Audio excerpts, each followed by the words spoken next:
Till today, whenever you've heard about a raid, it was either at someone's house or in offices. But today's story is about a raid that was carried out in broad daylight, and the police took away 160 kilos of gold. It's worth $18 million. This was a well-planned raid, so perfectly executed that nobody around even got a hint of what was happening. And when the truth behind this raid finally came out, nobody was ready to believe it. Though later, few people involved in this raid were caught by the police. The question still remains, where did the 160 kilos of gold disappear? Even today, nobody knows the answer. The story will reveal who carried out this raid, why it was planned, who the mastermind was, and how this gold was smuggled across different countries and completely vanished. The story begins on the 8th of July 2016 at Japan's Hakata railway station.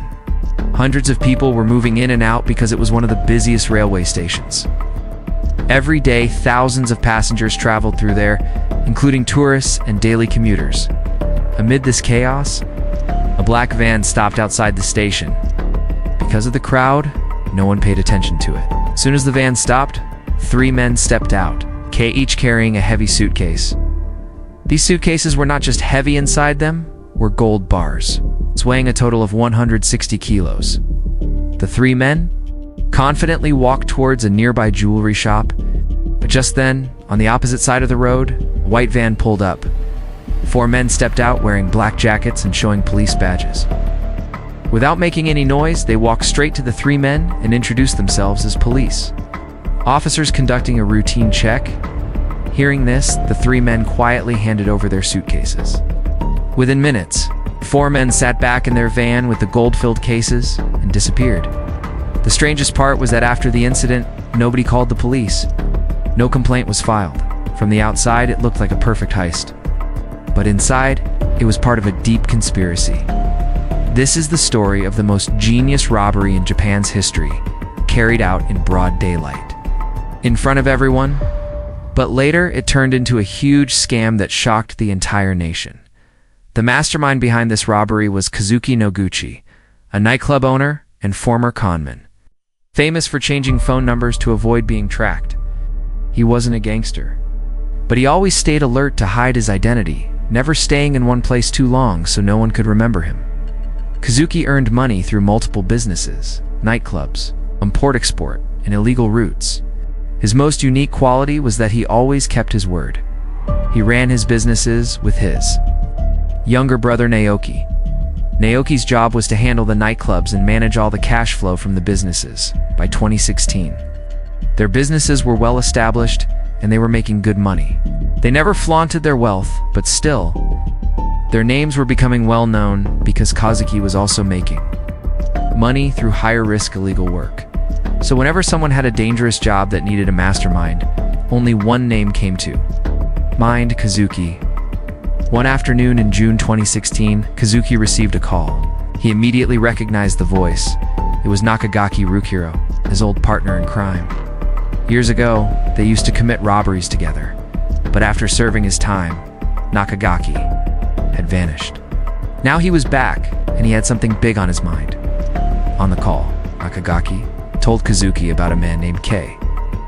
This man wanted gold to be transported from one place to another, or rather, wanted it to disappear. Nakagaki explained the plan. They had to make it look like a robbery, but it had to be executed without weapons and without violence. The real reason behind this? K did not want to pay tax. His plan was simple. If the gold looked like it had been stolen, then he wouldn't have to pay any tax on it. K is UK. I asked for more details how Nakagaki knew this man, and what share they would get. Nakagaki didn't reveal everything but promised Kazuki would get a good cut. Nakagaki explained that K had already planned everything. The suitcases filled with gold would be outside Hakata Station near a jewelry shop. 3 men would step out of a van carrying these cases. The robbery had to happen within just 10 minutes. KAZUK. I found it strange, why was such an easy job being paid so highly? But Nakagaki assured him it was worth it, so Kazuki agreed. However, Kazuki still asked why he was chosen. Nakagaki Said K wanted someone with experience, someone who could handle timing, traffic, pressure, and no one was better than Kazuki. The next day, Kazuki told his brother Naoki everything. Naoki asked 2 questions. What's our share? And how much gold are we supposed to steal? Both brothers felt uneasy. The job seemed too easy, and that was exactly what made it suspicious. The next morning, Kazuki called Nakagaki again for more details. Nakagaki explained which van would be used, where they had to intercept it, and at what exact time they needed to pose as police officers. Kazuki replied that before committing, he wanted to survey Hakata Station himself. He wanted to check the crowd, the escape routes, and timing. If anything looked off, he would not do it. 3 days later, Kazuki and Naoki parked their car outside Hakata Station before sunrise. Wearing courier company uniforms, they quietly observed the entire area from inside their car. Nobody suspected them. According to the plan, at 9:30 a.m., a van would stop and 3 men carrying gold suitcases would appear. But that day, no one came. The next day, the same time, a black van stopped. 3 men stepped out with suitcases, but one of them didn't match the description Nakagaki had given. Kazuki sensed something was wrong and backed out. The robbery didn't happen that day. He immediately called Nakagaki and asked who those men were and how many people were actually in the car. Nakagaki calmly replied that it was just a trial run. The real robbery would happen on the upcoming Friday with the same van, same men, same gold. This time, Kazuki began preparing seriously. He brought in 4 more men who had worked with him before. He reminded everyone that secrecy was the key. And then Kazuki told his gang, we need 2 cars. It's 2 men in each car. That's how we'll execute it. Kazuki's job was to talk to the men stepping out of the black van, while Naoki would take the suitcases from them and load them into their car. The 2 men sitting in the second car had different roles. One had to keep an eye on everything happening around, and the other had to keep the car engine running, ready to drive off in case of any danger. Meanwhile, Kazuki's gang arranged for 2 white cars, a Toyota Noah and a Suzuki Swift. Both were rented under fake names. They removed the back seats of the Toyota Noah to create space so the big gold-filled suitcases could be hidden inside. Along with that, they ordered bulletproof vests, badge holders, and police jackets online. The uniforms didn't look exactly like Japanese police uniforms, but at first glance, anyone would believe these men were real officers. The most surprising thing was that the police badges they ordered weren't even Japanese. Actually had United States Department of Defense written on them, but Kazuki knew they wouldn't have to show these badges up close. From a distance, they could fool anyone. Before the robbery, they did a final practice run. Who would get out first? Who would talk to the men? Who would take the suitcases? And exactly where the second car would wait. This entire heist had to be executed within just 10 minutes. They didn't want to give anyone a chance to get suspicious or ask questions. Now the gang was fully prepared, and all they had to do was wait for the next morning. Finally, the day arrived, the 8th of July, 2016. At around 8:45 a.m., both cars were parked outside Hakata railway station. The Toyota Noah was parked right in front of the station, while the Suzuki Swift was parked a little further away near the exit route. Inside the Toyota Noah sat Kazuki and Naoki, both anxiously checking their watches every 10 minutes. At exactly 9:28 a.m., a black van pulled up in front of the station. 3 men stepped out, each carrying a suitcase. Everything was going exactly according to plan. Kazuki and Naoki scanned the area to make sure no one was watching them or following them. The 3 men from the black van began walking towards the jewelry shop. That's when Kazuki and Naoki quietly got out of their car and crossed the road in silence. They stopped the 3 men, and Kazuki flashed his badge saying they were police officers. He told them they had received a tip that these suitcases contained illegally smuggled gold.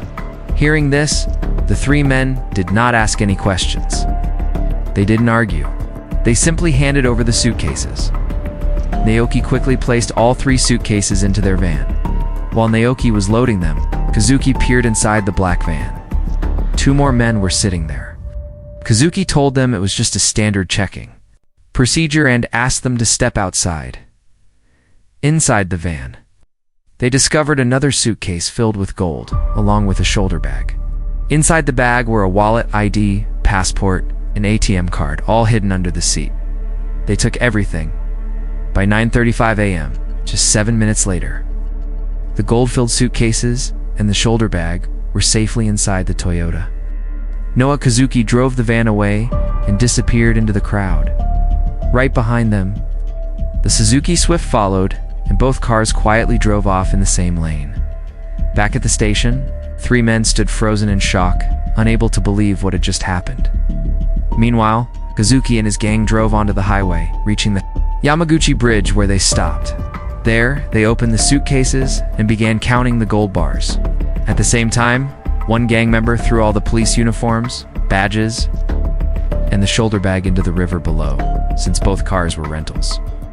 They returned them after the job and vanished, out of the entire loot. Kazuki kept 10 gold bars for himself and sent the remaining 150 bars to Tokyo. Then he and Naoki left for West, Hiroshima. The 2 other gang members also rented another car and left for a different city, just to make sure no one could track them. They thought they had destroyed all evidence by dumping the fake badges, uniforms, and the shoulder bag into the river. But they made a mistake. Inside the shoulder bag was a phone. They never checked it. The man who took the gold bars to Tokyo later met with someone named Katsu, who had worked with Kazuki before.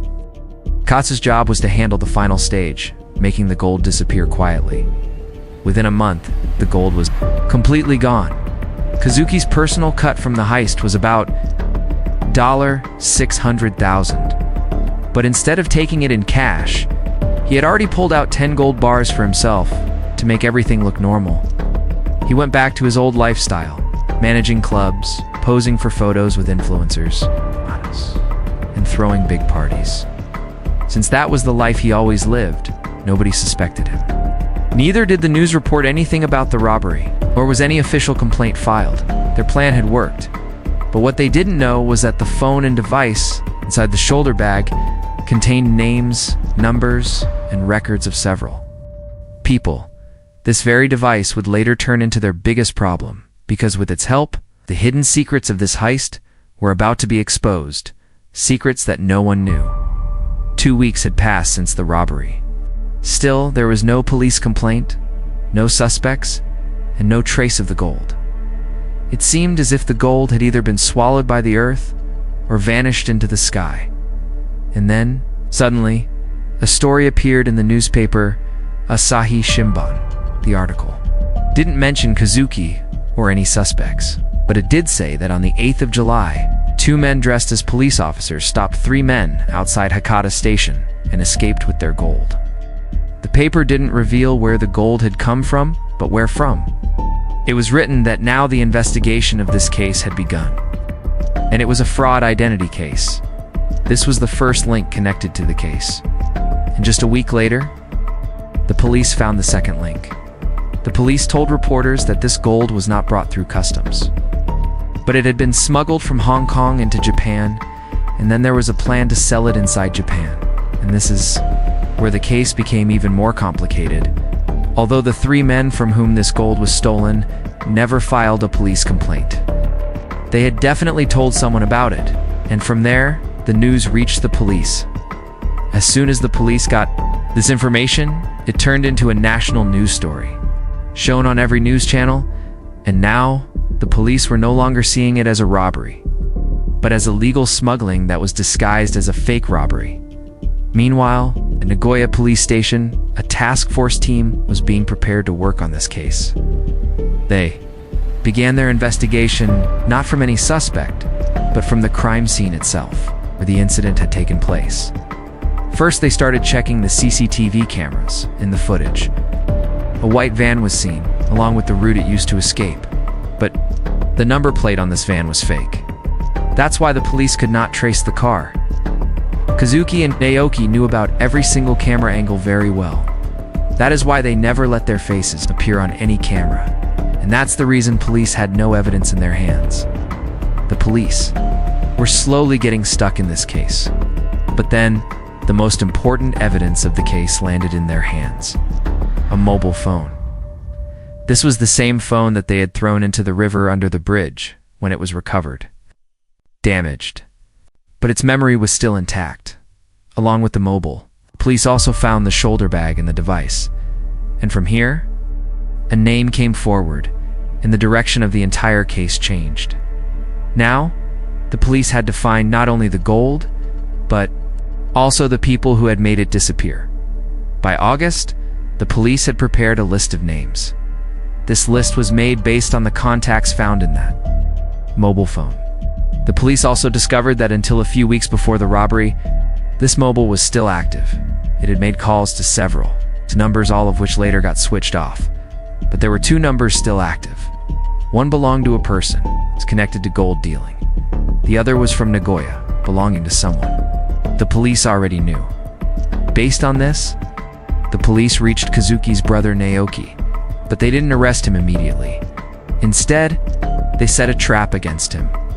Now, the police examined the CCTV footage of the van at Hakata Station more carefully, and then the same van was seen again near the Yamaguchi Bridge, the same place where the bag containing the phone and device had been found. Around this river, they also discovered police badges, bulletproof jackets, and other items. But even this was not enough evidence to arrest Naoki, and that's when the police got a new lead. Kazuki had an old associate named Watanabe, who had once worked for him.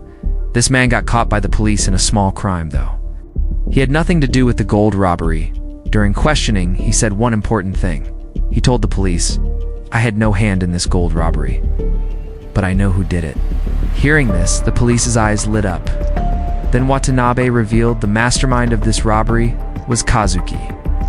Because just days before the robbery, he was telling everyone that he was about to come into a lot of money. Watanabe also said the entire robbery was staged, just to avoid taxes on gold. Kazuki dressed up as a fake police officer and looted the gold. But Watanabe didn't know who ordered Kazuki to do all this. For the police, this confession was enough. And on October 18th, 2016, Kazuki was arrested from his house. At the time of his arrest, Kazuki remained completely silent, and within just 2 hours, his brother Naoki was also arrested. After interrogating the two, the rest of the gang members were also caught. A total of 6 people were arrested, who were all part of this entire robbery plan. Now, the police searched Kazuki's house for the gold, but they didn't find any gold there. Instead, they found a book containing many contact numbers, and also a map. The search also revealed a photo where bulletproof jackets and police badges were visible, step by step. The investigation was finally taking shape. The police now charged Kazuki and Naoki with impersonating police, fraud, and committing robbery, and both were sent to jail, waiting trial. For years, Japan had already become a hub for gold smuggling. From Hong Kong and China, people used to smuggle gold by hiding it inside different parts of their bodies. The reason behind this was Japan's 12% consumption tax on gold, which meant if someone managed to secretly bring gold into Japan, even selling it at market price would give them a guaranteed 12% profit. Now let's come to the 3 men who were carrying the suitcases full of gold. These 3 were connected to a Tokyo-based network run by a customs officer, although this man had already left his customs job. He knew the loopholes of the system very well. He used to smuggle gold, then stage fake robberies, move it to other cities where it was sold off in smaller pieces. But above this customs officer, there was another boss known only as K. Nobody. Had ever seen him? But from the phone contacts recovered, police found out that a real estate broker was also involved, whose connections reached politicians and nightclub owners. The 3 men who lost their suitcases never filed a complaint, but their lawyers claimed the gold had been brought legally into Japan and was being taken to a safe location.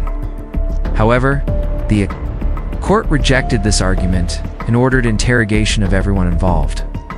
Still, no one could prove whether the gold was brought legally or smuggled. Finally, the trial of Kazuki and Naoki began in 2017 at the Fukuoka court. In court, the lawyer presented every detail of the CCTV footage, along with the fake police, badges, and uniforms. The lawyer argued that the timing of the van's arrival and the suitcase robbery perfectly matched Kazuki's involvement. Kazuki's lawyer countered, saying yes, the van was there, but Kazuki was not robbing the gold. He claimed Kazuki was only transporting it as a recovery agent for his client. The judge rejected this defense, saying the robbery had been executed with great precision, and the evidence clearly showed it was indeed a robbery. And so, in April 2017, Kazuki was sentenced to 9 years in prison, while his brother Naoki got 8 years. The remaining gang members were sentenced between 5 to 7 years, but still, one mystery remained unsolved. Who exactly was this man called K, the supposed mastermind behind it all? And how was such a massive amount of gold smuggled into Japan? The case and investigation were eventually closed, but to this day, no one knows where the 160 kilograms of gold, worth over $6 million, actually went, and no one has ever been able to find it. How did you like this story? Tell us in the comments section below. Like and subscribe to the channel. We'll meet again in the next video.